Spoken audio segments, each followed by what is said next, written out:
And welcome. मैं राजकुमार, आप देख रहे हैं राज ज्ञान दृष्टि। अपने डेली करंट न्यूज़ में आज हम बात करेंगे खबरों में मरकरी पॉल्यूशन। तो खबरों में मरकरी पॉल्यूशन आखिर चर्चा में क्यों है और विनामाता कन्वेंशंस ऑन मरकरी क्या है, मरकरी और उसका प्रभाव क्या होता है, विनामाता रोग क्या है। तो खबरों में क्यों।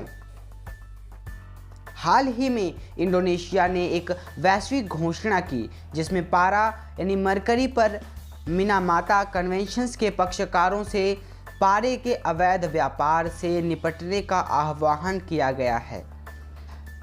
यह घोषणा बाली में की गई, जहां इंडोनेशिया द्वारा मिनामाता कन्वेंशंस के पक्षकारों के चौथे सम्मेलन COP4 की मेज़बानी की जा रही है। बाली घोषणा पारे के अवैध व्यापार का मुकाबला करने में अंतर्राष्ट्रीय सहयोग और समन्वय को बढ़ावा देता है। मिनामाता कन्वेंशंस ऑन मरकरी क्या है। तो मिनामाता कन्वेंशंस ऑन मरकरी यह मानव स्वास्थ्य और पर्यावरण को पारे के प्रतिकूल प्रभावों से बचाने के लिए एक वैश्विक संधि है। इस कन्वेंशन पर साल 2013 में स्विट्जरलैंड के जिनेवा में आयोजित एक अंतर सरकारी वार्ता समिति के 5वें सत्र में सहमति बनी थी। 16 अगस्त 2017 को यह कन्वेंशन लागू हुआ।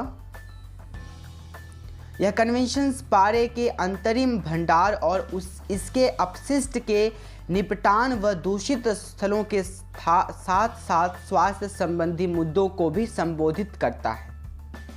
यह कन्वेंशन उत्पादों, प्रक्रियाओं और उद्योगों की श्रृंखला में पारे को नियंत्रित करने व इसमें कमी करने जैसे अहम पहलुओं को शामिल करता है। इसके तहत नियंत्रण में शामिल है नई मरकरी खानों पर प्रतिबंध, मौजूदा खानों को चरणबद्ध तरीके से समाप्त करना, उत्पादों और प्रक्रियाओं में पारे का चरणबद्ध इस्तेमाल, हवा, भूमि और पानी में इसके उत्सर्जन रिलीज पर नियंत्रण करना आदि।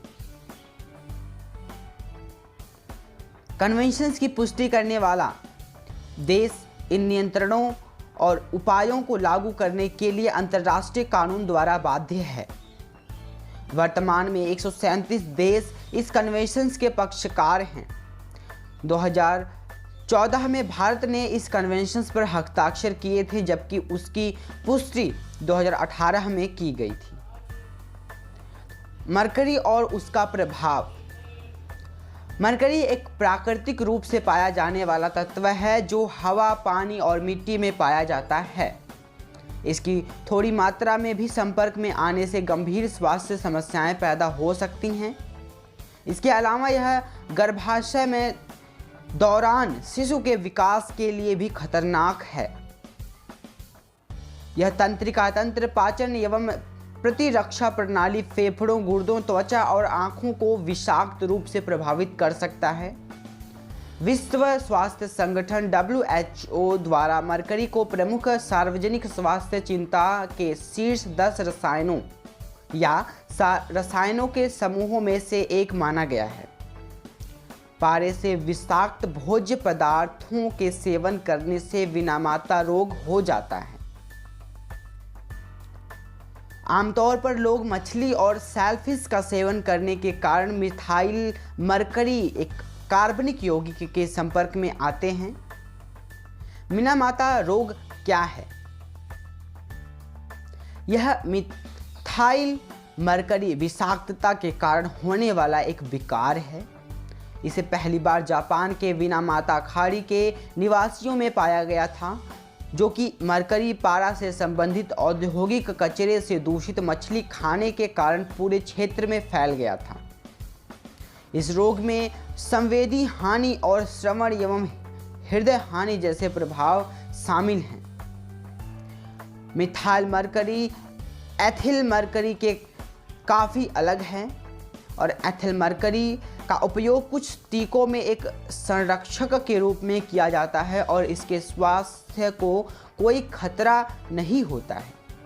अपने डेली करंट न्यूज़ में अब तक के लिए इतना ही। मिलेंगे अपने अगले वीडियो सेशन में, तब तक के लिए धन्यवाद।